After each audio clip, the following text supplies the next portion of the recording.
with Florida and UConn. A few things from this game. Okay, so first of all, good to see UConn's quest for a three-peat ends here. They gave the Gators a real push, like a very compelling 2 hours of ball. Florida wins 77-75. There were multiple times in this game where UConn had like a 2-3 possession lead, and then Florida would come pushing back, and then UConn wouldn't let them take the lead. And this is a Florida team that was in the recent weeks was just capable of peeling off mega runs. It didn't happen here. Florida finally was able to flip it with about 2 and change to go. They went on an 8-0 run. There was the big Cobb. It feels like this was 24 hours ago. There was the missed free throw. Was it Condon at the line? Elijah Martin got the loose ball. UConn, they couldn't grab it. They couldn't snare it and corral it. Elijah Martin, look what I found. We're putting it in. That wound up being pretty big. And then Clayton, first-team All-American, no doubt about it. He hit a couple of big shots, but the shot he hit to put him up 6 with a little more than a minute to go wound up being the big one there. Florida had 31 points in the first half, 46 in the second half. It was 13 of 24 from the field, including 5 of 8 from three-point range and only 3 turnovers. The stunning stat for me on UConn is this, and shouts to our CBS Sports research team again, just studs. UConn had won. This is unreal. UConn had won 26 consecutive NCAA tournament games when leading at any point in the second half. Any point that UConn had a lead in the past 26 tournament games, it won. The last time it lost, it had a lead in the second half here and it lost. The most recent time that happened was 2009 in the Final Four against Michigan State. Your thoughts on what we saw with Gators and Huskies?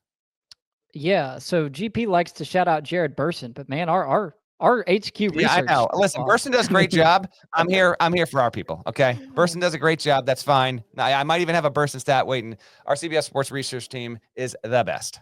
Yo, I thought UConn played a phenomenal game. I mean, the fact that anybody is hanging with Florida right now, you can't do it unless you got an amazing game plan and you execute it at a high level. These guys are operating on another planet. Florida didn't play its best game today, but it was the old adage, right? That like a veteran guard play in March, I mean, it's as cliche as ever, but it was so true today because Elijah Martin, Will Richard, and of course, Walter Clayton Jr. all had huge moments in this game for Florida. They're the ones who spearheaded this thing. In the first half, it was Elijah Martin. You mentioned the second chance dunk that kind of helped seal it. Early in the second half, UConn was ahead by 6. Will Richard scored about 7 straight points for Florida there. And that gets overlooked. Like everything he does gets overlooked for Florida, right? Because it's like, oh, Walter Clayton Jr., he's our All-American. Yes, absolutely. Elijah Martin, he's the key transfer who's taken them to the next level. Yes, that's true. And then here quietly, kind of in the shadows as like the third member of that trio, you have Will Richard, who just continues to produce at an uber high level. And oh, by the way, man, Will Richard and Jacoby Gillespie and Malik Dia all played at Belmont together 2 years ago. I mean, what in the world? I mean, are you serious? Like that honestly just dawned on me as we're talking through this in real time. And here they all are going onward in the NCAA tournament. Great game. I thought it was a great game. I love the authenticity from Dan Hurley afterwards because, everybody's seen the clip now of him, dropping the F-bombs in the tunnel. Well, let's get into it. But did you see the Tracy Wolfson interview? Did you see the podium interview? Yeah. I mean, I guess I just, people love him or hate him or whatever. I guess I'm kind of in both camps. Like he could be too much sometimes, but at the same time, there's nobody in the sport who's just so unabashedly authentic, quite like Dan Hurley is. And we saw that today. He had a great game plan and they came up short, but no, it was a great game. Debo's got the clip. Let's roll Hurley with Tracy Wolfson after the game. And yeah, some of that. This is not at the dais. This is with Wolfson in the stand-up. Go ahead. Let's hear what he had to say. Coach, I could see the emotions on your face. I know this was a difficult one. You guys had them. You fought so hard, mucked it up. You said you made it a Big East game. Yeah. What happened down the stretch? Yeah, I mean, they showed their quality. I mean, I thought we played with tremendous honor. I thought we played with the heart of a championship program and a program that's gone back to back. And for a team to to end what we really wanted to do, they were going to have to put us down. And obviously a worthy opponent like that, there's honor in the way we went out. You mentioned that tournament streak, what you guys have been able to do. What did you tell your team in there? Just love them. I mean, just love them. this year has been it's been a real battle. We've battled, and we've had to battle our own battle, and at times, I don't think we liked each other a whole lot with some of the things we had to go through together. But I don't think I'll ever love a team more than how hard they fought for what we were trying to accomplish and for the honor they played with today. Appreciate the time, Coach. Yeah, there was some real authenticity there, some more emotion at the dais. UConn finishes its season at 24-11. A heck of a year. Florida, great job, but let's just focus on UConn here because this is a little bit of an obit here. There was before this moment, I guess it encapsulates everything with Hurley. Hurley has set the record for most notable viral clips caught while exiting an arena and going into the vomitorium ever. He saw Baylor getting ready to come out because they had the second game against Duke and says, I hope they don't bleep you like they bleeped us. And then it's Dan Hurley. Everyone's going to react to it. I completely get it. I get you. I'm telling you, the man contains multitudes.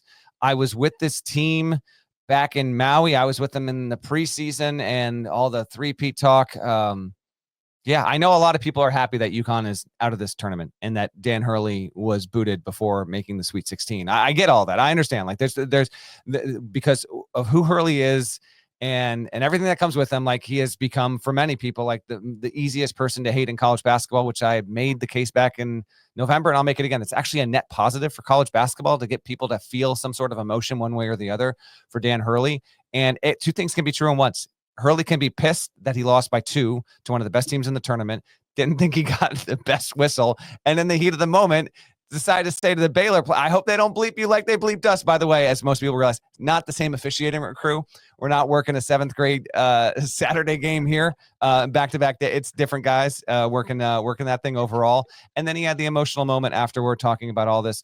It's going to be interesting to see what the roster looks like. We'll cover that on future podcasts. The portal, by the way, is I think technically open now.